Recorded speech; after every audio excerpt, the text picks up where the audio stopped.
ഇന്ന് എൻ്റെ അമ്മ പറഞ്ഞു തന്ന ഒരു നാടൻ വൻപയർ കറിയുടെ ഒരു റെസിപ്പിയുമായിട്ടാണ് ഞാൻ വന്നിരിക്കുന്നത്.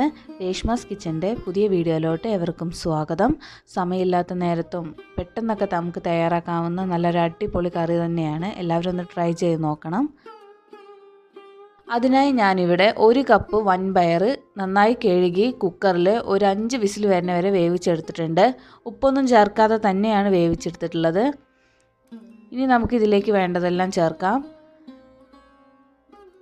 അതിനായിട്ട് ഞാനിവിടെ ഒരു 5-6 ചെറിയ ഉള്ളിയും ഒരു 4-5 വെളുത്തുള്ളിയും ചതച്ചെടുത്തതാണ് ചേർത്ത് കൊടുക്കുന്നത്. അതിൻ്റെ പകുതി ഭാഗം മാത്രമേ ഞാൻ ചേർത്ത് കൊടുക്കുന്നുള്ളൂ. ബാക്കി നമുക്ക് ലാസ്റ്റ് കടുക് താളിച്ചൊഴിക്കുമ്പോൾ നമുക്ക് ചേർത്ത് കൊടുക്കാം. ഇനി ഇതിലേക്ക് ഒരു തക്കാളി അരിഞ്ഞും കൂടി ചേർത്ത് കൊടുത്തിട്ടുണ്ട്.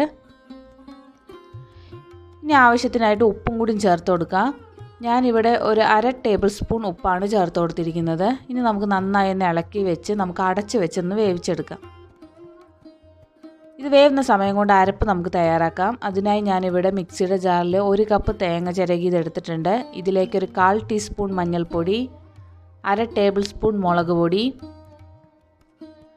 1/2 ടീസ്പൂൺ നല്ല ജീരകം, ഇനി അരയ്ക്കാൻ ആവശ്യമായിട്ട് കുറച്ച് വെള്ളം കൂടി ചേർത്ത് കൊടുത്ത് നന്നായി ഫൈനായിട്ട് അരച്ചെടുക്കാം. ഇനി നമ്മുടെ അടപ്പെല്ലാം തുറന്നു കൊടുത്ത് ഒന്നും കൂടി നമ്മൾ ഇളക്കി കൊടുക്കുകയാണ്. ഇനി ഈ സമയത്ത് നമുക്ക് നമ്മൾ അരപ്പ് ഇതിലോട്ട് ചേർത്ത് കൊടുക്കാം. മിക്സിയുടെ ജാറിലേക്ക് കുറച്ച് വെള്ളം കൂടി ഒഴിച്ച് കഴുകി ഞാൻ ഇതിലോട്ട് ചേർത്ത് കൊടുക്കുന്നുണ്ട്. നമ്മുടെ കറിക്ക് ആവശ്യമുള്ള തിക്കിനനുസരിച്ച് നമുക്ക് വെള്ളമൊക്കെ ചേർത്ത് കൊടുക്കാം. അടുത്തതായി നമുക്ക് ഇതിലേക്ക് കുറച്ച് പുളിവെള്ളമാണ് ചേർത്ത് കൊടുക്കേണ്ടത്. ഞാനൊരു 1/4 കപ്പ് പുളിവെള്ളമാണ് ചേർത്ത് കൊടുത്തിരിക്കുന്നത്. വാളൻ പുളിവെള്ളം തന്നെയാണ് ചേർത്ത് കൊടുത്തിരിക്കുന്നത്. ഇനി നന്നായി ഒന്ന് ഇളക്കി കൊടുക്കാം. ഒരല്പം ഉപ്പിൻ്റെ കുറവുള്ളതുകൊണ്ട് ഞാൻ അല്പം ഉപ്പും കൂടിയും ചേർത്ത് കൊടുത്തിട്ടുണ്ട്. ശേഷം നന്നായി ഇളക്കി കൊടുത്ത് നന്നായി തിളച്ച് വരുമ്പോൾ നമുക്ക് സ്റ്റവ് ഓഫ് ചെയ്യാം. ഇപ്പം ഞാനിവിടെ സ്റ്റവ് ഓഫ് ചെയ്തിട്ടുണ്ട്. ഇനി നമുക്ക് വേറൊരു പാനിൽ കുറച്ച് വെളിച്ചെണ്ണ ഒഴിച്ച് കൊടുക്കാം. എണ്ണ ഒന്ന് ചൂടായി വരുമ്പോൾ നമുക്ക് കുറച്ച് കടുക് ചേർത്ത് കൊടുക്കാം. കടുക് പൊട്ടി വരുന്ന സമയത്ത് നമ്മൾ നേരത്തെ മാറ്റി വെച്ച വെളുത്തുള്ളിയും കുഞ്ഞുള്ളിയും കൂടി നമുക്ക് ഇതിലോട്ട് ചേർത്ത് കൊടുക്കാം. കൂട്ടത്തിൽ കുറച്ച് കറിവേപ്പിലയും കൂടി ചേർത്ത് കൊടുക്കുന്നുണ്ട്.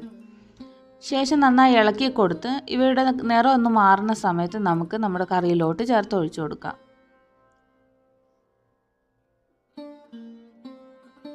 ഇത്രയേ ഉള്ളൂ. വളരെ എളുപ്പത്തിൽ തന്നെ നമുക്ക് തയ്യാറാക്കാവുന്ന ഒരു നാടൻ കറി തന്നെയാണ്. എല്ലാവരും ഒന്ന് ട്രൈ ചെയ്ത് നോക്കണം, അഭിപ്രായം പറയണം.